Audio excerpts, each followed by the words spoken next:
প্রথমে বলতে যে $50 বিলিয়ন যে টার্গেট বিজিএমই নিয়েছে সেটা যুক্তিসঙ্গত কারণ আছে।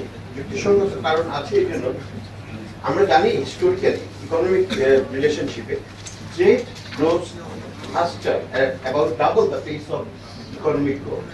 তো বাংলাদেশ যদি 6% বা 8% প্রবৃদ্ধি করতে চায়, আমাদের গার্মেন্ট ইন্ডাস্ট্রি তার দ্বিগুণ বেগে যেতে হবে। তা না হলে কিন্তু আমরা ওই প্রবৃদ্ধি অর্জন করতে পারবো না। কারণ এটা আমাদের সামগ্রিক অর্থনৈতিক কর্মকাণ্ডের সাথে একটা সামঞ্জস্যপূর্ণ লক্ষ্য। এটা আমি বলতে চাই।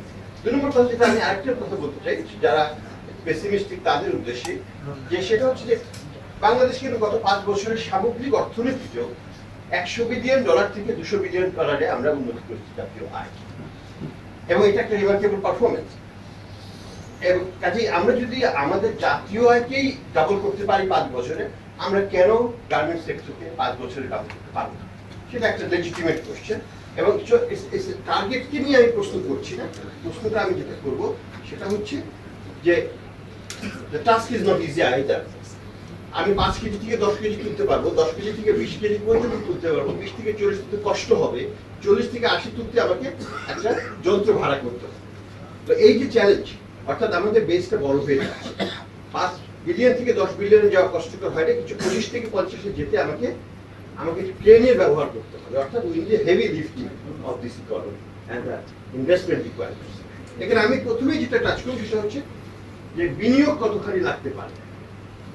সিম্পল হিসাবে যদি বলি, ডাবল করতে আমাকে অন্তত পক্ষে ডাবল ইনভেস্টমেন্ট করতে হবে, অর্থাৎ গত 40 বছরে বা 35 বছরে আমরা যে বিনিয়োগ করেছি, we have to double, we have to increase the same size of investment in the next 5-6 years. That's the formidable task. On top, আরেকটা জিনিস কি, যে বিনিয়োগ দিয়ে আমরা আগে করেছি সেই বিনিয়োগ কিন্তু এখন হবে না, এখন অনেক ক্যাপিটাল ইন্টেন্সিভ বিনিয়োগ করতে হবে। অর্থাৎ আমাকে ডাবল করলে হবে না, আমাকে ওই বিনিয়োগের ডাবলের আরো বেশি বিনিয়োগ করতে হবে to achieve the same amount of output. Simple, আমরা যদি ক্যাপিটাল ইন্টেন্সিটিতে দেখি, ক্যাপিটাল আউটপুট রেশিও দেখি, বাংলাদেশের গড় হচ্ছে 4.5 ইনক্রিমেন্টাল ক্যাপিটাল আউটপুট রেশিও। কাজে এই আউটপুট যদি আমাকে 25 বিলিয়ন নিতে হয়, আমাকে প্রায় 100 থেকে 100 বিলিয়ন ডলারের মতো আমাকে বিনিয়োগ করতে হবে এই খাতে। আমি যে প্রশ্নটা বিজিএমএ কি করব সেটা হচ্ছে, ফরেন ডাইরেক্ট ইনভেস্টমেন্ট ছাড়া আমরা আভ্যন্তরীণ বিনিয়োগের মাধ্যমে এটা করতে পারবো কিনা আপনারা ভেবে দেখুন।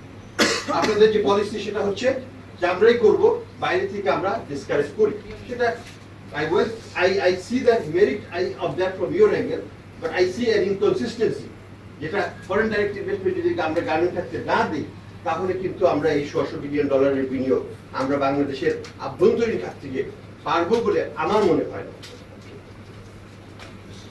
তাহলে এটা একটু ভেবে দেখার জিনিস আছে। ওয়ার্কিং কন্ডিশন ইমপ্রুভমেন্ট আমাদের জন্য আমি মনে করি যে একটা ব্লেসিং ইন ডিসগাইজ। এটা আমাদেরকে সাহায্য করবে আমাদের লক্ষ্যে যেতে। কাজে এটাকে আমরা কনস্ট্রাকটিভলি ক্রিটিসাইজ করতে পারি, কিন্তু এটার বেনিফিটকে ডিনাই করা যাবে না। আরেকটা জিনিস আমি যেটা বলবো যে একই সাথে আমাদের কিন্তু টেক্সটাইল সাস্টেনেবিলিটির দিকে নজর দিতে হবে। বাংলাদেশ হচ্ছে according to denim capital of the world, Bangladesh is also hugely involved in weight processing sector. এখানে যদি আমাদের পলিউশনকে আমরা কন্ট্রোল করতে না পারি, তাহলে কিন্তু আমাদের যে লক্ষ্য, আর এটা কিন্তু অলরেডি বাংলাদেশের ওয়েট প্রসেসিং সেক্টর গত 3-4 বছর আগে the amount of water is consuming was equivalent to the Dhaka city water consumption. যে ওয়েট প্রসেসিং ফ্যাক্টরি ঢাকার অ্যারাউন্ড যেগুলো আছে, তাদের total consumption is equivalent to 15 million citizens of ঢাকার কনসাম্পশনের সমান। এটাকে যদি আমরা অলরেডি ডাবল করি, তাহলে আমাদের ঢাকা শহরের লোকজনের পানির সমস্যার সমাধান আমরা কোথায় যাবে, আমাদের ওয়াটার লেভেল কোথায় যাবে? কাজে আমাদেরকে চিন্তা করতে হবে how to become conservative in using our water resources, in disposing our chemical disposal policy, chemical use policy, এগুলোকে নিয়ে টেক্সটাইল সাস্টেনেবিলিটি প্ল্যাটফর্ম নিয়ে আমাদের সাথে বিজেপির আলাপও হচ্ছে আইএফসির সাথে। I think that dialogue has to go forward because we have to grow in a very sustainable way. We just can't grow at any pace and at any cost. There is a bearable cost, social cost has to be taken into account. আমাদের 300 litre per KG যেটা আমরা পানিতে ব্যবহার করি বর্তমানে, সেটা world standard হচ্ছে 60। কাজে আমাদের 60 নামিয়ে আনতে হবে, আমাদের 300 দিয়ে বসে থাকতে চলবে না। We can't afford that kind of wastefulness in our water use and in the garment sector. আমি ভেরি মাচ রিঅ্যাসিওর যে চিটাগং পোর্টের ক্যাপাসিটি বাড়ছে এবং আরো বাড়বে, খুবই সুন্দর কথা। কিন্তু ঢাকা চিটাগং আমরা যাবো কিভাবে সেটা নিয়ে আমাদের চিন্তা করতে হবে। আমাদের 4 লেন অলরেডি ওভারক্রাউডেড হয়ে যাচ্ছে, আমরা কি 6 লেন বা এক্সপ্রেসওয়ে চিন্তা করছি কিনা সেটা কিন্তু চিন্তা করতে হবে, কারণ আমাদের ইম্পোর্ট বাড়ছে। In addition to the garments আমাদের এন্ডোজেনাস ইম্পোর্ট রিকোয়ারমেন্টও বাড়ছে, কাজে লজিস্টিক্স, আমাদের পপুলেশন মানে পাবলিক ট্রাভেলিংও বাড়ছে। এগুলোকে চিন্তা করে আমাদের ক্যাপাসিটি যদি লাইফ লাইনে আমরা না বাড়াই, তাহলে কিন্তু আমাদের এখানে বড় রকমের একটা বটলনেক ক্রিয়েট করবে, যেটা ডিট্রিমেন্টাল to our state. Ethical pricing এর ব্যাপারে আমি শুধু এটুকুই বলবো যে আমি মার্কেট মেকানিজমে বিশ্বাস করি। আমি মনে করি না যে এই ভালো কথা বলে দাম দরকে আমরা ইনফ্লুয়েন্স করতে পারবো। And when it comes to negotiation, it's competition. It's between the two parties, and it is done in one room. It's not done in a hall. So there is no public pressure on them. So it's a pure and simple tactical topic. What is more important? যে এই standard যেগুলো বাংলাদেশের জন্য প্রয়োজন সেগুলোর জন্য globally apply করা হয়, এই দাবিটা আমাদের থাকবে।